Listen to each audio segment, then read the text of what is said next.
J'ai découvert la liaison de mon mari. Alors, je suis tombée amoureuse du mari de la maîtresse, de mon mari pendant notre divorce chaotique. J'ai découvert ce subreddit dans un podcast. Peut-être que je peux trouver du réconfort à propos de ce qui me pèse depuis presque un an maintenant. Je suis une femme de 36 ans et mon mari est un homme de 38 ans. Nous sommes ensemble depuis 10 ans et nous avons une fille de 6 ans, qui est tout pour moi. J'ai découvert il y a un an que mon mari couche avec son employée, une femme de 30 ans. Son mari, appelons-le John, un homme de 35 ans, m'a contacté. Il était dévasté et pensait que je devais le savoir. Il m'a fourni des messages textes et des dates où ils étaient dans des hôtels. J'ai reconnu le style de mon mari et reconnu l'autre femme. Je l'avais vue à plusieurs reprises lorsque je rendais visite à mon mari au travail. Elle avait toujours été gentille et agréable avec moi et elle adorait toujours ma fille. J'ai demandé à John ce qu'il voulait faire et il m'a dit qu'il n'était pas encore sûr, alors j'ai suggéré que nous nous rencontrions. Il a accepté et je lui ai raconté ma vie, que je ne travaille pas actuellement après avoir perdu mon emploi à cause de la pandémie et que je n'ai pas eu d'opportunité de trouver un autre emploi. À la place, j'ai étudié ces 2 dernières années. Si je divorce maintenant, je ne pourrai pas subvenir aux besoins de ma fille, ce qui la placerait probablement sous la garde de mon mari en tant que principal fournisseur.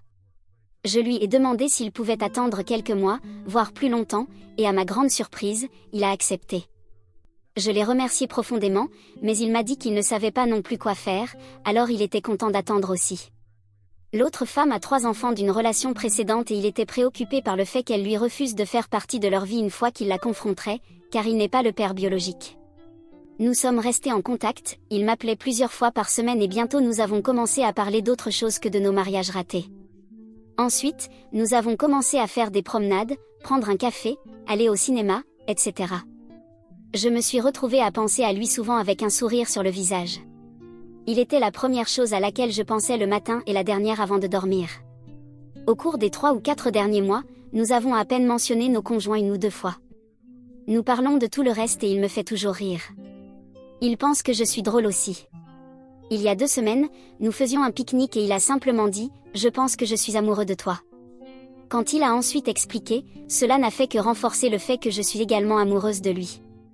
Il a dit qu'au début, il n'était pas sûr de pourquoi il se sentait ainsi envers moi et l'a expliqué comme 2 personnes rejetées trouvant du réconfort l'une dans l'autre, mais ensuite il s'est rendu compte qu'il n'était plus brisé. Il pense même que l'infidélité de sa femme est une bénédiction parce que cela l'a conduit à moi. C'est exactement ce que je ressentais aussi. Je ne savais pas quoi dire. Je lui ai dit que j'étais terrifiée que ce soit de faux sentiments qui disparaîtraient une fois que nous nous serions libérés de ceux qui nous ont blessés. Il m'a simplement souri et m'a dit qu'il était prêt à prendre le risque juste pour le découvrir. Il m'a embrassé la main parce que je pensais que nous étions encore mariés et que si nous faisions quelque chose, comment serions-nous mieux qu'eux? Je ne sais pas quoi faire maintenant. Je me retrouve à rêver de lui, à le présenter à ma fille, à l'embrasser, à me réveiller à ses côtés chaque matin. Il me reste encore un semestre et ensuite je trouverai probablement un emploi. J'ai déjà eu quelques offres pour quand je terminerai mes études. J'ai remercié John tant de fois pour être si patient avec moi à travers tout cela. J'apprécie qu'il attende que je mette ma vie en ordre avant de révéler à nos conjoints, qui ne se voient vraiment plus aussi souvent qu'il le faisait. Il m'a dit qu'il était heureux d'aider et qu'il voulait juste un vrai baiser en guise de remerciement quand tout serait terminé. Mon objectif maintenant est d'assurer mon emploi et de quitter ce mariage. Suis-je pathétique de vouloir donner une chance à John et voir où cela pourrait mener? 2 cœurs brisés peuvent-ils vraiment trouver le bonheur ensemble quand leur histoire d'amour a commencé comme la nôtre? Mise à jour 1. Bonjour à nouveau. Ce n'est pas une mise à jour puisque rien de nouveau ne s'est passé dans ma vie, mais je me sens très déprimée ces derniers temps et mes émotions sont partout. J'espère que ce post m'aidera à organiser mes sentiments. Désolée si vous trouvez cela confus, mais c'est ainsi que je me sens maintenant, confusion. Désolée aussi, mais ce sera un voyage long et chaotique comme le précédent. Je suis occupée avec mes études, surtout maintenant, à l'approche des vacances. Après, j'aurai une pause jusqu'au 16 janvier, début de mon dernier semestre. J'ai reçu 2 offres d'emploi, une avec un stage non rémunéré commençant en avril. J'aime beaucoup ce travail, car je travaillerai sur mon ordinateur portable la plupart du temps. L'autre est plus un travail de bureau, mais avec un meilleur salaire. Je ne sais pas comment va se passer l'arrangement de garde, mais je pense qu'un travail avec des horaires plus flexibles est un meilleur choix pour moi. La raison pour laquelle j'écris maintenant est que John et moi nous sommes vus hier. Si vous vous souvenez de mon dernier post, nous avions décidé de ne pas nous voir, du moins pas aussi souvent, après la conversation de « Je t'aime ». Nous avons respecté cette promesse, mais nous nous sommes vus une fois depuis que j'ai écrit ici et nous avons continué à nous envoyer des messages et à nous appeler quotidiennement. Hier, nous nous sommes rencontrés à l'initiative de John. Quand je suis arrivée au parc, à notre point de rendez-vous habituel, John était déjà là. Il avait des fleurs, du café et du gâteau. J'adore le gâteau. Il m'a dit que nous allions avoir une petite célébration. Il a dit qu'aujourd'hui était le jour où nous nous sommes rencontrés il y a 1 an. Oui, je m'en souvenais très bien. Il pleuvait aussi, mais c'était beaucoup, beaucoup plus sombre. Je me souvenais de la façon dont j'étais brisée et désespérée, la sensation que mon monde avait pris fin. Nous avons beaucoup parlé des progrès que nous avons faits et de combien nous nous sentons plus forts maintenant. Il m'a dit qu'il m'aimait et j'ai eu du mal à ne pas tout laisser tomber et sauter dans ses bras. Il est si charmant. Quand je suis rentrée chez moi, mon mari avait déjà récupéré notre fille et il plaisantait et s'amusait. J'ai ressenti tant de tristesse et de pure horreur en moi. Que suis-je en train de faire? Que faisons-nous? Nous tous. La culpabilité qui m'a envahie en voyant le visage heureux de ma fille jouer avec sa nourriture. Je ne pouvais pas le supporter. Mon mari et l'autre femme n'ont pas envoyé de message du tout ce mois-ci et ils ne se sont pas rencontrés non plus, du moins autant que John et moi savons. Bien sûr, ils travaillent ensemble, donc nous ne savons pas si l'affaire a diminué ou s'ils ont simplement appris à être plus prudents. Mais mon mari a été plus attentionné à la maison, plus chaleureux et présent. Il me dit qu'il m'aime tout le temps et qu'il me manque. Je n'ai pas été intime avec lui depuis que j'ai découvert la liaison et même le plus petit contact de sa part m'irrite. Toute parole gentille ou compliment de sa part me met sur les nerfs. Je veux juste crier « menteur » et je me sens comme si je trompais John en acceptant l'affection de mon mari et le mépris pour moi-même devient insupportable. Faites que cela ait un sens, s'il vous plaît.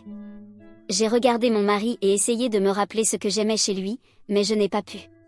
Tout ce que je pouvais voir, c'était ses messages pour elle sur la dernière fois, sur combien c'était génial et sur ce qu'il voulait lui faire la prochaine fois.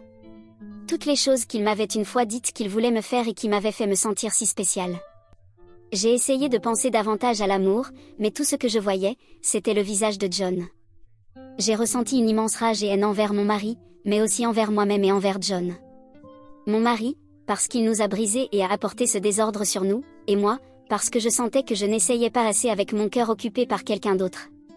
Ai-je abandonné si facilement parce que j'aime John? Ma fille est celle qui va payer le prix fort en voyant son foyer se briser parce que papa est un infidèle égoïste et maman n'essaie pas assez de sauver son mariage tout en désirant un autre homme. Je n'ai pas pu contrôler mes sentiments de colère, de ressentiment et de culpabilité, alors j'ai écrit à John un long message lui racontant tout cela et plus encore. Il a essayé de m'appeler, mais je n'ai pas pu répondre. Mon cœur était gonflé dans ma gorge. J'ai dit à mon mari que je voulais dormir dans la chambre de ma fille cette nuit-là, ce que je fais souvent depuis que tout cela a commencé. J'ai pleuré toute la nuit en regardant son beau visage, si paisible et heureux. Ce matin, John m'a appelé à nouveau. Nous avons parlé pendant plus d'1 heure. Il était très abattu et j'ai entendu la peur dans sa voix. Il m'a dit qu'il respectait mon souhait de faire une pause, mais aussi de me rappeler que, même à mon point le plus bas, je savais exactement ce que je voulais et que j'avais choisi de rester pour assurer un avenir pour moi et pour ma fille. Tu es trop près de ton objectif pour trébucher et tomber maintenant, a-t-il dit. Il m'a dit qu'il m'aimait et qu'il ne s'était jamais senti ainsi auparavant et qu'il attendrait. J'ai pleuré pendant une bonne heure après, manquant déjà sa voix. Je sais que mon mariage est irrécupérable et que je fais ce qu'il faut en le quittant, même avec ce sentiment persistant de culpabilité qui bouillonne sous la surface et éclate de temps en temps, me réveillant la nuit. Mais je dois faire cela seul maintenant. Je veux regarder en arrière sans regret. La culpabilité ne disparaîtra probablement jamais complètement, mais au moins elle n'aura plus le visage de John. Il n'est plus dans l'image. Voilà où en est ma vie maintenant. Je vous ai dit que ce n'était pas vraiment une mise à jour et je suis désolée pour la longueur et la confusion, mais c'est tout ce que j'ai pour le moment. Édité. Je ne reste pas dans mon mariage. Je ne sais pas si mon anglais est si mauvais ou si les gens ne se donnent pas la peine de lire de longs et ennuyeux délires. Je m'excuse pour les deux, mais je suis stupéfaite par la quantité de commentaires et d'attaques contre moi en tant que personne et en tant que mère pour être restée avec mon mari infidèle. S'il vous plaît, dites-moi, où ai-je dit que je restais? J'ai rompu avec John, oui, mais ce n'était pas parce que je retournais vers mon mari. Encore une fois, où ai-je écrit que je restais avec mon mari? John a maintenant quitté sa femme. Une brève mise à jour. Mise à jour 2. Bonjour à tous. Je sais que j'ai eu un épisode dramatique la dernière fois que j'étais ici et j'avais juré de ne plus jamais mettre à jour, mais je suis une femme et je peux changer d'avis si je veux. La dernière fois, j'étais submergée par la quantité de commentaires et de messages sur le fait d'être une mauvaise mère et je ne pouvais tout simplement pas le supporter, alors j'ai paniqué. Mais aujourd'hui, j'ai une petite mise à jour. Ce n'est pas sur moi, c'est sur John. La mère de John est malade. Elle vit dans une autre ville à environ 7 ou 8 heures de route. John est allé lui rendre visite et m'a envoyé un message avant de partir. Il s'est excusé de m'envoyer un message parce que nous n'étions pas censés rester en contact, mais il voulait que je sache qu'il était hors de la ville. J'ai conduit jusqu'à là-bas jeudi parce que cela semblait sérieux. Je suis arrivée à l'hôpital vers midi. Il avait l'air misérable. Sa mère n'est même pas vieille, elle a 58 ans. Mon cœur se brise. Je n'ai pu rester qu'1 heure avant de rentrer chez moi. Je me sens tellement coupable de le laisser seul. Ses sœurs vivent partout dans le monde et ne pourront pas rentrer avant Noël. Vendredi, John est rentré chez lui et a rompu son mariage. Je ne connais pas tous les détails, mais il ne lui a pas mentionné qu'il savait pour son infidélité, juste qu'il n'était pas heureux et qu'il ne voulait plus être marié avec elle. Il m'a envoyé un message de remerciement pour avoir rendu visite à lui et à sa mère et m'a parlé de son divorce. Il retourne dans sa ville natale pour être avec sa mère. Il est parti hier, mais il reviendra une fois de plus pour récupérer le reste de ses affaires. Bien que je le comprenne et que je ne le voyais plus, la ville semble vide et sombre sans lui. Mise à jour 3. Bonjour à nouveau. Désolé, j'ai supprimé mon compte. Je suis très nouvelle dans ce domaine et je ne pouvais tout simplement pas gérer les critiques que je recevais, alors j'ai supprimé mon compte. J'ai compris maintenant qu'Internet ne me doit pas de politesse et les gens exprimeront leur opinion parce que je me suis exposée, et cela fait que, je suppose, c'est acceptable que les gens disent des choses blessantes parce que j'ai choisi de partager mon histoire. J'ai appris que je pouvais désactiver toute communication privée, donc si vous avez quelque chose de méchant à dire, soyez courageux et mettez-le dans les commentaires, sourire, bien que j'espère moins de commentaires négatifs cette fois-ci, car les gens étaient principalement en colère parce que je prenais mon temps pour quitter mon mari. Heureusement, bien que j'ai supprimé mon compte, avec un peu de recherche, j'ai trouvé mes messages originaux. Je les ai inclus ici pour ceux qui n'ont pas suivi mon histoire. Je continue à avancer dans mes études et, comme je l'ai dit, j'ai assuré un emploi en avril avec un salaire décent qui augmentera de 30% une fois que je serai diplômée 2 mois plus tard. J'ai également signé un bail pour un appartement à quelques rues de l'école de ma fille. Vous ne pouvez pas imaginer le bonheur que j'ai ressenti lorsque j'ai trouvé l'appartement, mais surtout, qu'ils ont accepté mon mauvais crédit. Je n'ai pas eu de revenus depuis plus de 2 ans. Mon nouveau contrat de travail et la référence ont suffi et j'ai dû payer 3 mois à l'avance. Je reçois les clés le 1er avril. Je dois encore parler à un avocat. Je ne veux pas dépenser mon argent jusqu'à ce que ce soit plus proche et que j'ai besoin d'aide. J'ai trouvé une organisation à but non lucratif pour les femmes à qui je pourrais téléphoner et demander des informations et des conseils. Je ne suis pas vraiment dans un mariage abusif, mais ils ont de l'expérience dans toutes sortes de problèmes matrimoniaux et de divorce. Comme je l'ai mentionné, depuis que j'ai découvert que mon mari me trompait, notre vie sexuelle est morte. Au début, mon mari ne semblait pas s'en soucier, probablement, non, certainement parce qu'il avait quelqu'un d'autre, quelqu'un de nouveau. Mais avec le temps, cela fait maintenant plus d'1 an, et Dieu, cela a été l'année la plus longue et en même temps la plus courte de ma vie. Avec le temps, il a recommencé à me montrer de l'affection, essayant d'être intime avec moi. Je l'ai évité comme la peste. Il ne m'a jamais forcé, mais il commençait à s'irriter et je sentais qu'il se frustrait. Je pense que son affaire était terminée pour alors, ou peut-être que ce n'était pas aussi amusant et excitant pour eux. Je ne sais pas, je ne suis pas experte en infidélité. Depuis plus de 2 mois maintenant, il essaie d'aborder le sujet de notre vie sexuelle inexistante, mais je lui ai simplement dit que je n'avais pas envie ou que j'étais occupée. C'est ma dernière année d'études. J'ai réussi à le tenir à distance. Et bien que mes explications et excuses ne le rendaient pas heureux, elles étaient suffisamment bonnes pour le tenir éloigné. Jusqu'à environ 1 semaine, quand il voulait discuter sérieusement. Je lui ai encore dit que j'étais occupée et que mon désir sexuel était très bas, il l'est. Il a dit que ce n'était pas seulement le sexe, nous n'avions pas d'intimité. À peine me permettais-je d'être près de lui. Je ne lui parle plus, comme si je ne faisais aucun effort. Je lui ai demandé si nous pouvions attendre après les vacances parce que j'étais trop occupée et que je ne voulais pas gâcher cela pour notre fille, qui aime Noël. Puis il a dit quelque chose qui a activé chaque nerf de mon corps, quelque chose comme que ce n'était pas sain pour un mariage quand un partenaire néglige l'autre parce qu'alors vous commencez à chercher ailleurs. J'ai simplement dit que ce n'était pas vrai parce qu'il a commencé à coucher avec le nom de la femme bien avant que je commence à le négliger. Il était totalement en état de choc. D'abord, il a essayé d'en savoir plus, peut-être qu'il m'avait mal entendu. Ensuite, il a commencé à nier, puis à trouver des excuses, puis à s'excuser, puis il a commencé à poser des questions. Quand je lui ai parlé de mon travail et de mon nouvel appartement, il a commencé à supplier, essayant de me tenir. Cette semaine dernière, il a essayé de me parler tous les jours et j'étais calme avec lui. Il avait tellement de questions, pourquoi ne lui avais-je pas dit avant? Au moins il aurait pu expliquer. Elle ne signifiait rien pour lui. La relation était terminée. Il n'avait pas de sentiment pour elle. C'était juste physique. Il m'aimait et personne d'autre. Pense à notre fille. Il regrettait ce qu'il avait fait et c'est pourquoi il l'avait terminé.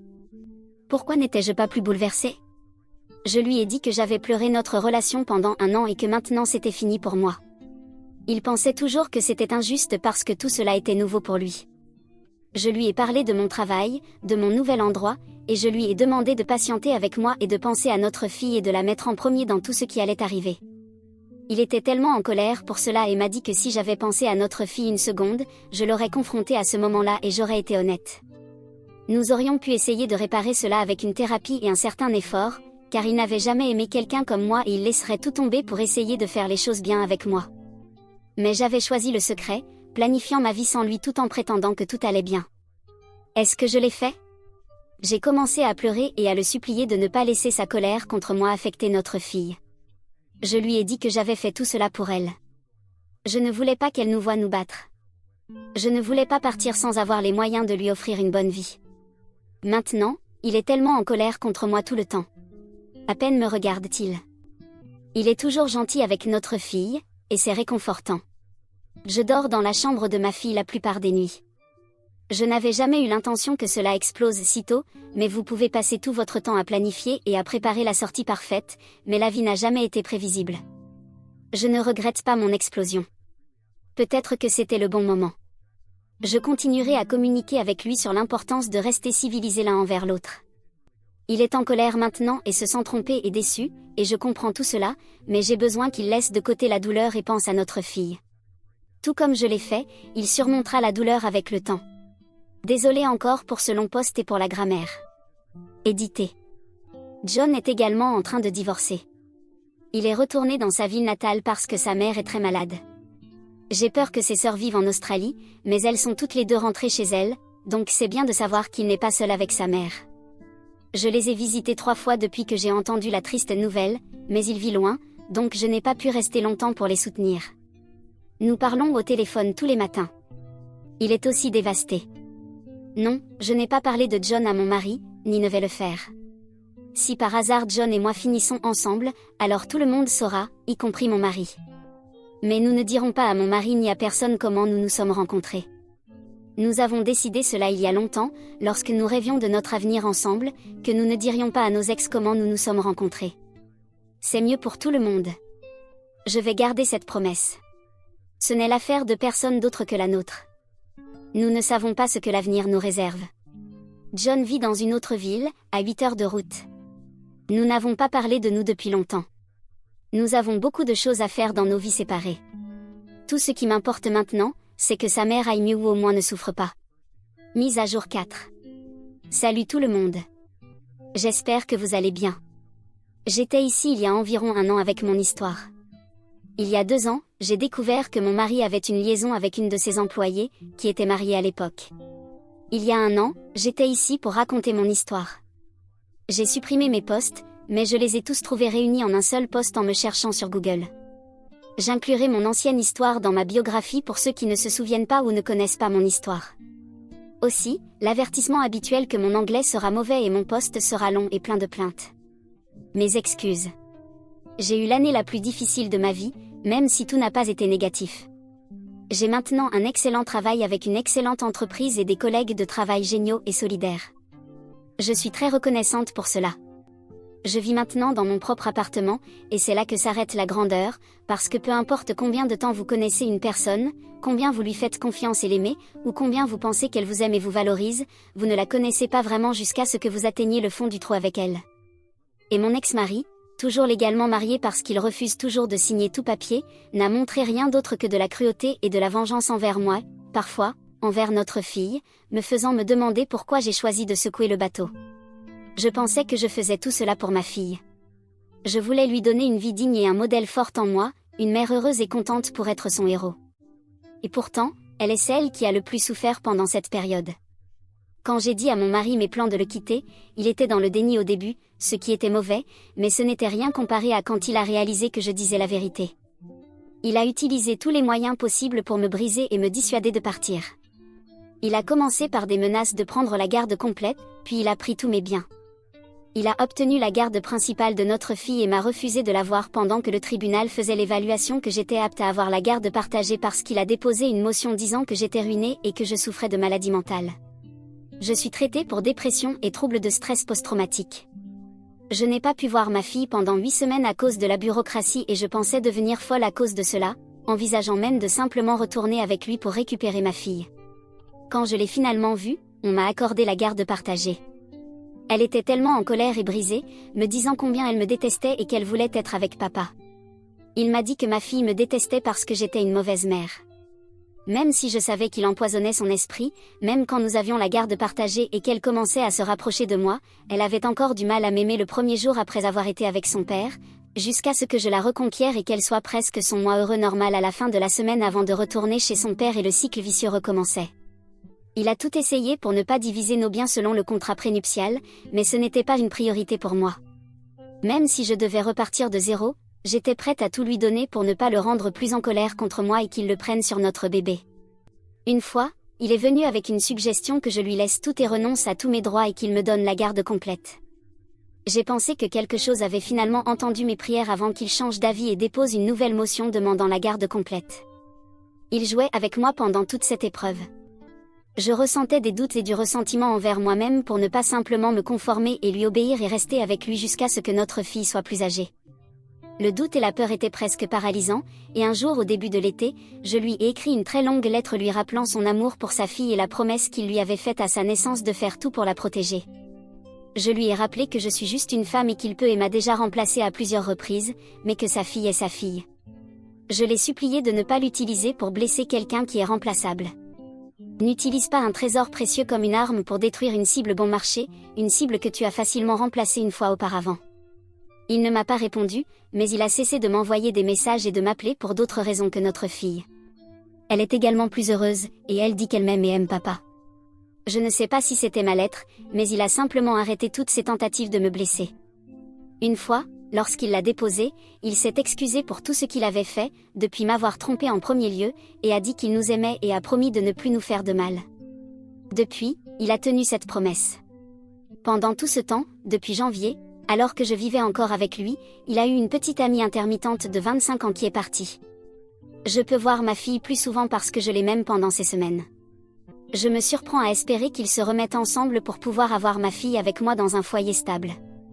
Je ne sais pas ce que l'avenir nous réserve et j'espère que ma fille nous pardonnera pour ce que nous lui avons fait subir.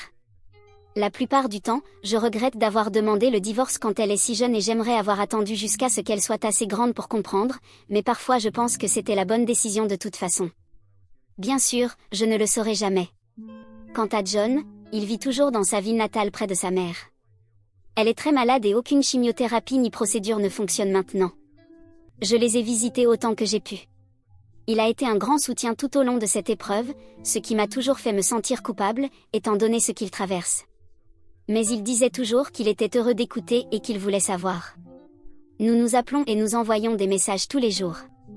Le mois dernier, quand mon mari avait ma fille lors d'un voyage avec sa famille, John est apparu à ma porte. Il a dit qu'il voulait juste me voir et qu'il avait réservé une chambre d'hôtel qu'il n'a finalement pas utilisée. Il a passé le week-end avec moi dans mon appartement et c'était la première fois que je me permettais d'être avec lui. Il était tout ce que j'avais imaginé et plus encore. Il a dit qu'il m'aimait et j'ai eu du mal à ne pas éclater en sanglots de manière pathétique. Je ne savais pas qu'il était possible d'aimer quelqu'un autant. Le divorce de John est finalisé, mais nous avons décidé de ne pas rendre notre relation publique tant que ma vie ne sera pas en ordre. Nous avons attendu 2 ans, que sont quelques mois de plus. Je suis tellement plus heureuse maintenant et j'ai de l'espoir pour l'avenir, pas seulement pour moi mais pour tout le monde. J'espère que nous pourrons tous aller de l'avant et être heureux.